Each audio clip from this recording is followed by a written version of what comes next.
El amor que nos queda. Imagina por un momento que tu vida es un castillo de arena, construido grano a grano, con sueños, esfuerzo y amor. Ahora, imagina que una ola gigante llega y lo borra todo, dejando solo la playa vacía. Esta no es solo mi historia, es la historia de cualquiera de nosotros que ha tenido que aprender a reconstruirse desde cero. Y es un honor compartirla contigo, aquí, en Un Café, una historia. Me llamo Juan Sánchez, y da igual si me escuchas desde la vibrante Ciudad de México, desde la vasta res serena Pampa Argentina, o desde la misma y ordenada Ginebra, en Suiza, donde hoy resido, porque el dolor, como la esperanza, no tiene fronteras. Esta es la crónica de cómo lo tuve todo. Un hogar junto al mar en Alicante, el éxito en Barcelona, una familia que era mi fortaleza, y de cómo en un instante, un accidente en las montañas de Andorra me lo arrebató todo. Es un relato sobre la traición de quienes creía amigos, sobre el abismo de la pérdida y la depresión más oscura. Pero sobre todo, es un testimonio de cómo el amor más verdadero, el que perdura cuando todo lo demás se desvanece, puede ser el faro que nos guíe de vuelta a la orilla. Si quieres acompañarme en más relatos como este, suscríbete al canal. Y si te apetece, déjame un me gusta y cuéntame en los comentarios desde dónde me escuchas. Será como seguir tomando este café juntos. Ahora, adentrémonos juntos en el amor que nos queda. Antes de los rascacielos de Barcelona, antes incluso de los libros de la universidad, mi mundo cabía en la playa de un pequeño pueblo de la costa alicantina.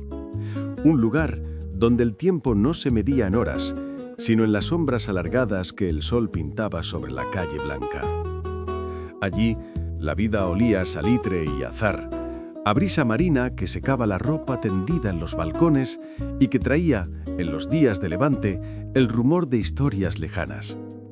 Mi abuelo me enseñó que el Mediterráneo no era azul, sino de 1000 azules distintos. El cerúleo del amanecer, el cobalto vibrante del mediodía y el añil plateado en el que se bañaba la luna. Mis días eran simples y perfectos. Corría descalzo por el muelle de madera, resbaladizo por las algas, con el sonido de mis pasos como un tambor contra las tablas. Mis manos aprendieron la textura áspera de las redes de pesca y la suavidad fría de los cantos rodados que guardaba como tesoros en los bolsillos del pantalón. Mi madre era el faro de aquel pequeño universo. Su voz, cantando coplas mientras cocinaba, era la banda sonora de mi seguridad. Recuerdo la paciencia infinita con la que me enseñó a atar los cordones de mis primeros zapatos, en el porche de casa, con el mar como testigo. «Mira, Juanito, es como hacer un nudo de marinero», me decía, y sus dedos, fuertes y amorosos, guiaban los míos. Era una magia simple y profunda. Esa era la verdadera riqueza, no la que luego perseguiría en la ciudad. Era la riqueza de los atardeceres compartidos en silencio, de las risas que estallaban en la plaza del pueblo, del valor inconmensurable de una mano que te sostiene antes de que aprendas a tener miedo. Aquellos días de sol y sal forjaron en mí un ancla invisible, una brújula interna que, sin yo saberlo entonces, me indicaría siempre el camino a casa. Era la felicidad pura, la que no se nombra porque se respira, la que luego, cuando todo se oscureciera, se convertiría en el recuerdo que me salvaría de hundirme por completo. Porque cuando lo pierdes todo, te aferras a lo primero que tuviste, y yo, lo primero que tuve, fue aquel mar. Llegó un punto en que la orilla se me quedó pequeña. El mismo mar que me había enseñado la inmensidad empezó a susurrarme que había otras inmensidades por descubrir. Fue un despertar dulce y a la vez doloroso, como el primer nudo en la garganta cuando te despides. Cambié la sal del aire por el olor a tinta de los libros de texto. Cambié el sonido de las olas por el rumor de las páginas pasándose en la biblioteca de la ciudad. La universidad fue mi primer mapa del mundo real. Allí, entre ecuaciones y proyectos, descubrí una faceta mía que no conocía, una ambición tranquila pero tenaz. No era el deseo de tener, sino el anhelo de demostrar, de construir, de dejar una huella que no se la llevara la marea siguiente. Recuerdo la claridad con la que lo vi un atardecer, estudiando frente a la ventana de mi residencia. La luz anaranjada se reflejaba en los cristales de los edificios y pensé, quiero entender cómo se mueve esto. Quiero ser parte de este ritmo. Me gradué no solo con un título, sino con un plan firme y un corazón lleno de esa mezcla de miedo y certeza que solo se tiene a los 22 años. Barcelona no era solo la siguiente parada, era el destino. La ciudad condal era el epicentro de todo lo que quería ser. La despedida de mi pueblo fue silenciosa. Un último paseo por el muelle, una última mirada a la línea del horizonte donde el cielo se funde con el agua. Mi madre me abrazó fuerte, con ese silencio que lo dice todo, y me susurró al oído: «No olvides dónde echaste raíces, hijo mío». Metí aquel recuerdo en la maleta, junto con la ropa y los sueños. Al subir al tren, supe que una parte de mí se quedaba para siempre en aquel pueblo. Pero otra, más grande y audaz, miraba hacia adelante con una pregunta grabada en el alma. ¿Lograré conquistar la ciudad sin que la ciudad me conquiste a mí? Eran los últimos días de Juan Sánchez, el niño del pueblo, y los primeros pasos de un hombre que creía con una fe absoluta que podía domar el futuro. Barcelona me recibió con un golpe de adrenalina y ruido. El rumor del mar fue reemplazado por el rugido del tráfico en la diagonal, y el cielo abierto de mi infancia se recortó en siluetas de grúas y rascacielos de cristal. Al principio todo era una vorágine maravillosa. Cada mañana era una carrera, cada reunión un reto, cada contrato cerrado un peldaño más en una escalera que parecía no tener fin. Y funcionó. Los negocios despegaron con una fuerza que ni yo mismo había soñado. La startup que fundé con 2 socios en un pequeño despacho creció, se multiplicó. Empezamos a aparecer en revistas, a dar conferencias. El dinero llegó y con él todo lo que se suponía que era el éxito. Un ático con vistas a la ciudad, un coche elegante, trajes que costaban más que el primer sueldo de mi padre. Pero en el medio de aquel huracán de logros, algo empezó a cambiar. Las copas de vino en terrazas exclusivas sustituyeron a las cañas en la plaza. Las conversaciones ya no eran sobre sueños, sino sobre cifras, estrategias y expansionismos. La gente me rodeaba constantemente. Sonrisas brillantes, palmadas en la espalda, promesas de futuros proyectos. Estaba en el centro del mundo, o al menos de mi mundo. Sin embargo, en los momentos de silencio, al volver solo a mi ático impersonal, una pregunta sutil empezaba a arañar mi conciencia. ¿Quiénes son todos estos amigos que no conocen el olor a sal de mi pueblo? ¿Qué queda del niño que coleccionaba piedras en la playa en este hombre que firma contratos millonarios? El éxito era una torre de cristal. Desde fuera todo eran destellos y brillo. Desde dentro a veces solo se veía el vacío. Había conquistado la ciudad tal como quería, pero en el proceso sentía que una pequeña parte de mi alma se había quedado atrapada en el andén de aquella estación de tren, viendo cómo se alejaba el último vagón que lo llevaba a casa. Era un triunfador, lo tenía todo. Y por primera vez en mi vida empecé a entender la sutil pero profunda diferencia entre tenerlo todo y tener lo que de verdad importa.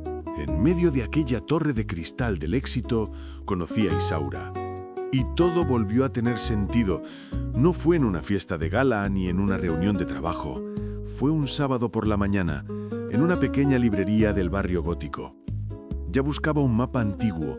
Ella se reía con un libro de poemas ilustrados. Nuestras manos rozaron el mismo lomo en una estantería polvorienta y cuando nuestros ojos se encontraron, algo en mi interior hizo clic. No fue un rayo, sino más bien la quietud que llega después de una larga tormenta. Era como si, después de años escuchando solo el ruido del mundo, por fin pudiera oír una melodía clara y tranquila. Isaura no entendía de estrategias empresariales ni de balances. Era arquitecta y construía con sus manos maquetas de mundos en miniatura. Con ella volví a reír de verdad. Volví a pasear sin prisa, a disfrutar del silencio que no era vacío, sino complicidad. Ella fue quien me enseñó a ver de nuevo el cielo, no como un espacio a conquistar, sino como un lienzo que cambiaba cada atardecer. Y entonces llegó Javier. El día que nació nuestro hijo, un pedacito de aquel mar de mi infancia volvió a mí. sostenerlo entre mis brazos por primera vez fue la transacción más importante de mi vida. En un instante, todo lo que había logrado, toda la fortuna, todo el éxito, palideció ante el milagro de aquella vida diminuta. Isaura y yo llanamos juntos, y en esas lágrimas se lavó por completo el polvo de la ambición vana.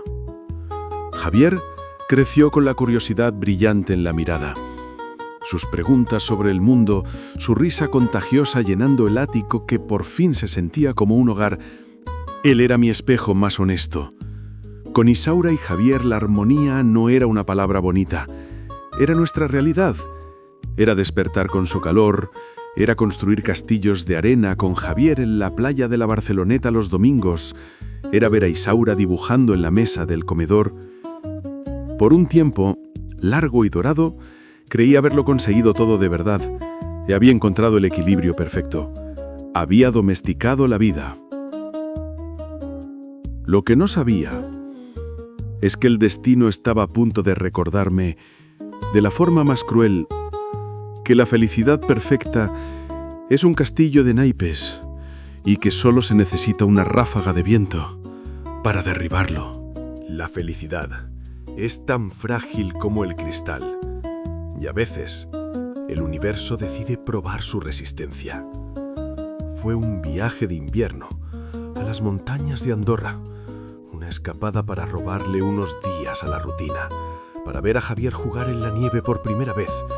Su emoción era un fuego que calentaba el frío. Recuerdo su cara, una manzana sonriente enmarcada por el gorro azul cuando vio los picos blancos desde la ventanilla del coche. «¡Parecen nubes, papá!», gritó. Isaura y yo nos miramos y en sus ojos vi reflejada mi propia paz. Era la imagen perfecta de todo por lo que había trabajado y amado. La tormenta no estaba en el pronóstico. Empezó como una ligera nevisca, un manto de belleza serena, pero en una curva, el coche bailó sobre una placa de hielo negra, invisible y traicionera. El mundo se convirtió en un torbellino de blanco y ruido metálico, un golpe seco, un cristal estallando, y luego un silencio más aterrador que cualquier estruendo. Lo que vino después son flashes, pedazos de una pesadilla que se grabaron a fuego en el alma. El silencio de Javier, su risa, apagada para siempre. La mirada de Isaura llena de un dolor tan vasto que no había lugar para las lágrimas. Yo, de pie en medio de aquel paisaje, inmutablemente hermoso, con mi mundo deshecho a mis pies. En un instante, el invierno no estaba fuera, sino dentro de mí. Un frío cortante que congeló el sol de mi infancia, el éxito de mi juventud, la felicidad de mi vida adulta. Todo reducido a escombros en el arcén de una carretera helada. Había perdido a mi hijo. Y a Isaura, aunque sobrevivió, se la llevaron en una ambulancia, rota en cuerpo y alma. Yo me quedé allí, solo, sosteniendo el gorro azul de Javier. En mis manos, el eco de su risa era el único sonido en un universo que de repente se había vuelto completamente mudo y completamente gris. Lo que vino después del accidente no fue vida. Era una existencia en pausa. Un invierno perpetuo que se instaló en mis huesos. Trajeron los restos de nuestro mundo a Barcelona, pero yo ya no vivía en la ciudad. Yo habitaba un paisaje interior de ruinas. El apartamento, que antes resonaba con las carcajadas de Javier y la música de Isaura, se convirtió en una tumba de silencios. Dejé de ir a trabajar. Las llamadas del negocio sonaban como ecos desde otro planeta, un planeta del que ya no quería ser parte.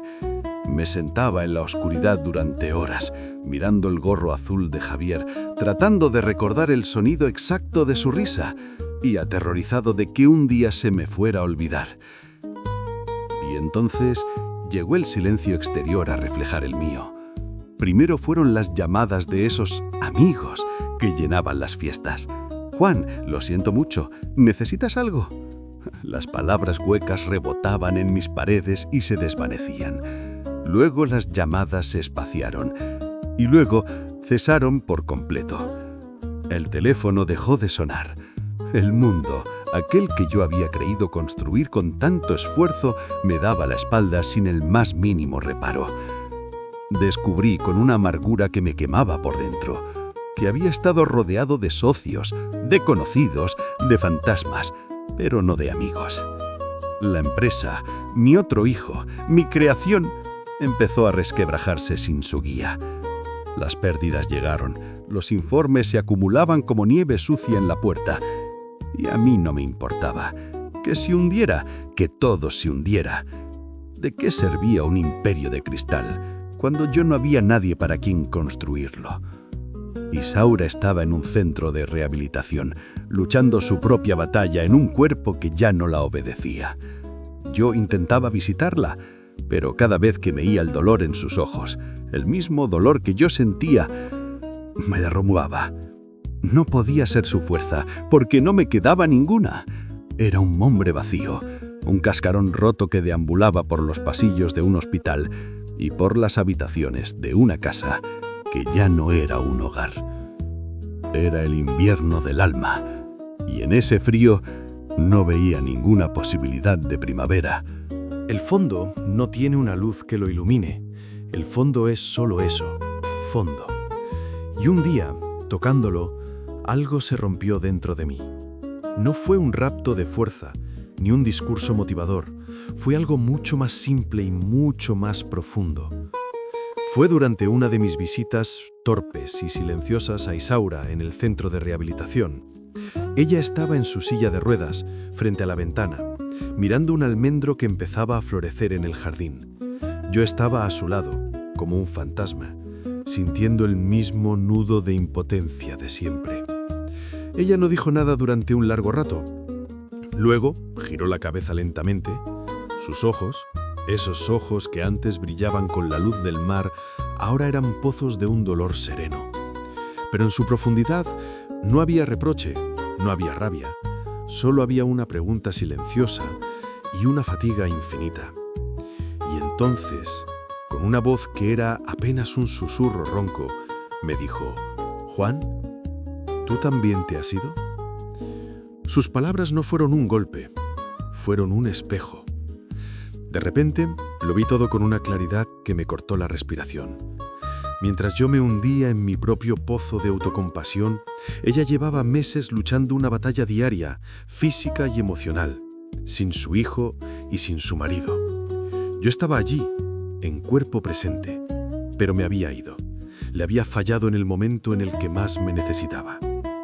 Esa pregunta, «¿Tú también te has ido?», resonó en el silencio de mi alma y lo quebró todo. No hubo una epifanía gloriosa, solo hubo vergüenza. Una vergüenza tan pura y tan aguda que barrió de un soplo la niebla de mi depresión. No me levanté por un destello de esperanza. Me levanté por deber, por el amor que nos quedaba, porque si yo me rendía, estaríamos perdidos los dos.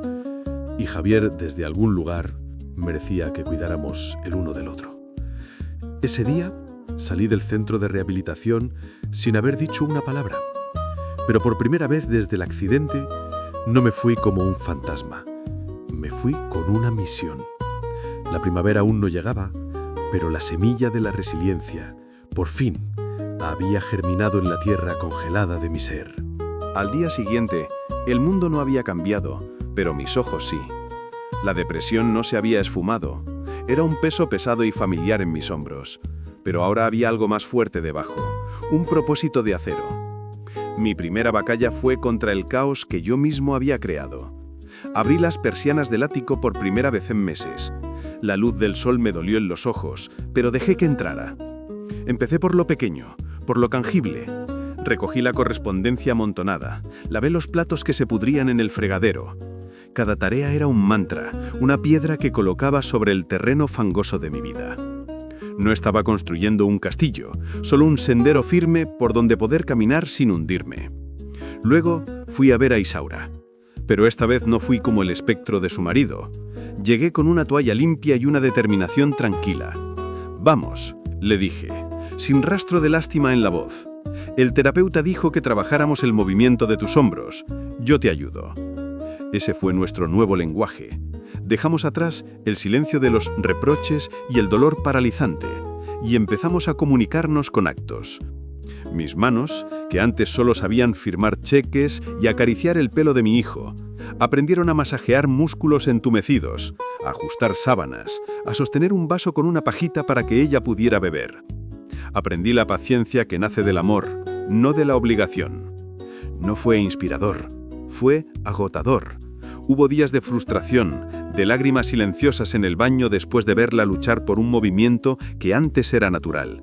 Pero no me rendí, porque cada pequeño progreso suyo, un apretón de mano un poco más fuerte, una sonrisa que llegaba un segundo antes, se convirtió en mi nueva moneda de éxito. Ya no era Juan Sánchez, el empresario. Era Juan Sánchez, el cuidador, el arquitecto de una nueva vida, mucho más pequeña, infinitamente más dura, y construida sobre el único cimiento que la tormenta no pudo arrastrar, el amor que nos quedaba. La vida, descubrí, no se trata de volver a ser quien eras, sino de encontrar al que debes ser ahora. Y nosotros, Isaura y yo, estábamos tallando una nueva identidad a 4 manos, con paciencia de artesanos. Nuestro mundo se hizo más pequeño, pero infinitamente más rico en detalles. La terapia ya no era una sesión en el centro de rehabilitación. Era el lento y triunfal paseo hasta el banco de la plaza al final de nuestra calle. Cada paso que Isaura daba con mi brazo como apoyo era una victoria. El éxito ya no era una cifra en un informe, era escuchar su risa. Una risa verdadera, no forzada, cuando un pájaro se posaba en el balcón y le robaba unas migas de pan. Aprendimos a comunicarnos con un nuevo lenguaje, uno de miradas y pequeños gestos. Un apretón de su mano en la mía significaba «estoy cansada, pero estoy bien». Un guiño desde su silla de ruedas quería decir «mira esa nube, tiene forma de barco». Recuperamos el silencio, pero ya no era el silencio vacío de la pérdida, sino el silencio cómplice de 2 almas que se han visto en su peor momento y deciden quedarse. Vendí la empresa, la que fuera mi obsesión, mi otro hijo. Lo hice sin drama, casi con alivio. Con lo obtenido, aseguré nuestro futuro y el cuidado de Isaura para siempre. El resto lo invertí en tiempo. Tiempo para estar con ella. Tiempo para honrar la memoria de Javier plantando un almendro en un pequeño jardín comunitario. Era el árbol que ella veía desde la ventana del centro. Ahora lo veíamos crecer juntos. No era la felicidad explosiva e ingenua de antes. Era una felicidad distinta. Una felicidad consciente, agradecida por el simple milagro de un nuevo amanecer compartido. Habíamos perdido casi todo, pero en las ruinas encontramos una verdad que muchos buscan toda la vida sin hallar, que el amor no es un sentimiento etéreo, es una acción, es elegir quedarse, es levantarse cada día y construir, con las uñas si es necesario, un mundo donde el otro pueda respirar en paz. Nuestros nuevos cimientos no estaban hechos de hormigón y ambición, sino de paciencia, memoria y una ternura a prueba de bombas. Construir sobre las ruinas no significa que éstas desaparezcan. Aprendí que la pérdida es como una sombra. En los días de sol brillante se acorta, casi desaparece bajo tus pies, pero siempre está ahí, fiel a tu silueta. Y en los días nublados se alarga, se hace presente y te recuerda la sustancia de lo que una vez fue. Había días buenos, días en los que el recuerdo de Javier nos traía una sonrisa antes que una lágrima. Días en los que celebrábamos con una cena sencilla el aniversario de un nuevo movimiento que Isaura recuperaba en su terapia. Esos días, la luz lo inundaba todo. Pero también llegaban las olas. El día en que Isaura vio un niño en el parque con el mismo gorro azul de Javier y se le heló la sonrisa en los labios. Las fechas marcadas en el calendario con fuego invisible, su cumpleaños, el día del accidente, las noches en las que uno de los dos se despertaba con un suspiro ahogado y el otro, sin necesidad de palabras, encendía una pequeña lámpara, un faro, en la oscuridad de la habitación, como diciendo: «Estoy aquí, no estás solo en esto». Aceptamos que el dolor se había convertido en un inquilino permanente de nuestra casa, pero le habíamos arrebatado el control. Ya no dirigía nuestras vidas. Lo habíamos domesticado. A veces, incluso, extrañamente, le estábamos agradecidos, porque ese dolor era la prueba tangible, la cicatriz que certificaba que nuestro amor por Javier había sido real, enorme y digno de ser llorado. Nuestra felicidad ya no era frágil como el cristal, era fuerte como la raíz de un árbol viejo. Se había abierto paso entre las piedras del dolor y ahora se aferraba a la tierra con una fuerza que ningún viento podría arrancar. Habíamos aprendido a bailar, lenta y respetuosamente, con nuestra propia sombra. Con el tiempo, uno deja de contar los días que han pasado de la tragedia y empieza a medir la vida en otra escala, no en años, sino en capas de paz conquistadas. Y un día, mirando atrás, entendí que todo aquello no me había quitado nada esencial. Al contrario, me había devuelto lo que había perdido mucho antes del accidente, a mí mismo. El éxito, tal y como lo había perseguido, era un espejismo, un castillo de naipes construido para impresionar a una audiencia que al final se desvaneció con la primera ráfaga de viento verdadero. Mi verdadero legado no estaba en los balances que vendí ni en los artículos de prensa que amarillaron en un cajón. Mi legado era invisible. Estaba en la fuerza serena de la mano de Isaura, que ya no se aferra a la mía por necesidad, sino por complicidad. Está en la memoria de Javier, que ya no es una herida abierta, sino un faro que nos recuerda la preciosidad de cada instante frágil. Está en la resiliencia que sin querer hemos encarnado. Una resiliencia que no se grita, se vive, en silencio. A veces, jóvenes emprendedores me buscan, habiendo escuchado la leyenda del triunfador que lo perdió todo. Esperan el secreto para levantar un imperio. Yo les hablo de paciencia, les hablo de escuchar el silencio entre las palabras de la persona que amas. Les hablo de que el único negocio que realmente importa es el de cuidar tu alma y la de los tuyos.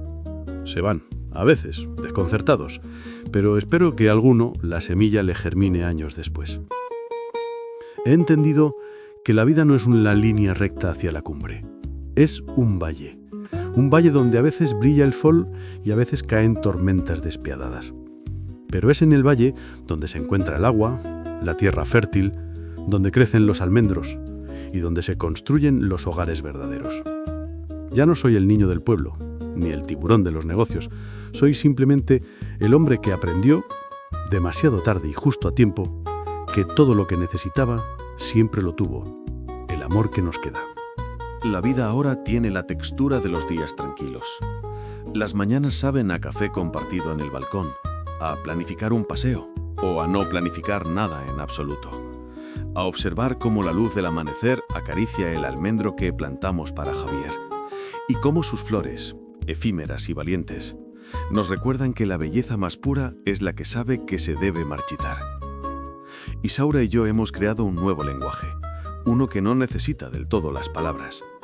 Es el lenguaje de una mirada cómplice sobre el periódico de la mañana, de un apretón de manos al ver una escena que nos conmueve, de la sonrisa que compartimos cuando un recuerdo de Javier nos visita y, en lugar de apuñalar, acaricia. Ella ha encontrado en su silla de ruedas una fortaleza que deja sin aliento. Con sus manos, que una vez dibujaron planos de grandes edificios, ahora teje pequeñas mantas para un hogar de acogida. Es mi nueva arquitectura, dice con una sonrisa que tiene más luz que todas las lámparas de mi antiguo ático. Y es verdad, cada punto es un ladrillo de amor, una construcción silenciosa y poderosa. Nuestro hogar ya no es un lugar lleno de los ecos del bullicio, sino de la melodía serena de una paz trabajada, ganada a pulso. Es el refugio que construimos con los restos del naufragio, y es más sólido que cualquier imperio. Aquí, en Ginebra, lejos del ruido de antaño, hemos encontrado un ritmo que es solo nuestro. Y a veces, en medio de esa quietud, lo siento. No es una voz ni una aparición. Es una presencia. Es Javier. Ya no duele. Es como una nota sostenida en la canción de nuestras vidas. Una nota que ya no llora, sino que armoniza. Es el lazo invisible que une mi mano a la de Isaura, que convierte nuestro silencio en una oración de gratitud. Esta no es la historia que soñé vivir, pero es quizás la historia que necesitaba vivir para entender el verdadero significado de la palabra amor. Y así llegamos al final de esta confesión. O quizás solo al comienzo de vuestra reflexión. Si me preguntaran si volvería a elegir esta vida, con todo su dolor desgarrador, lo pensaría un momento, porque decir que sí sería traicionar el amor infinito que siento por mi hijo. Pero decir que no sería traicionar a la persona en la que me he convertido y el amor redentor que salvó a Isaura y a mí mismos. La vida no nos dio lo que queríamos, nos dio lo que necesitábamos para encontrar nuestro verdadero propósito, cuidar del amor que nos quedaba. Ya no miro al futuro con la ambición de construir imperios, lo miro con la tranquila determinación de cuidar nuestro pequeño mundo, de sostener la mano de Isaura en cada amanecer que se nos conceda y de honrar a Javier viviendo con la ternura y la autenticidad que él nos enseñó en su corto paso por este mundo. Esta historia, la de Juan Sánchez, es la prueba de que uno puede ser derribado, reducido a cenizas y aún así volver a levantarse. No por ser un héroe, sino por ser humano, porque en lo más profundo de nuestro ser hay una fuerza que solo se descubre cuando no queda nada más, y esa fuerza se llama amor. Y si esta historia te ha conmovido, si ha resonado en algún rincón de tu corazón, entonces no ha sido en vano, porque significa que Javier, a través de nuestro dolor, nuestra resiliencia, ha tocado otra vida, y eso es la única eternidad en la que creo. Desde Ginebra, desde México, desde la Pampa Argentina o desde donde me escuches, gracias. Gracias por prestarme tu tiempo, tu atención y un rinconcito de tu corazón. Esto es, y siempre será, el amor que nos quedó. Y esto es todo por hoy en Un Café, una historia. Hasta la próxima y cuiden mucho su amor.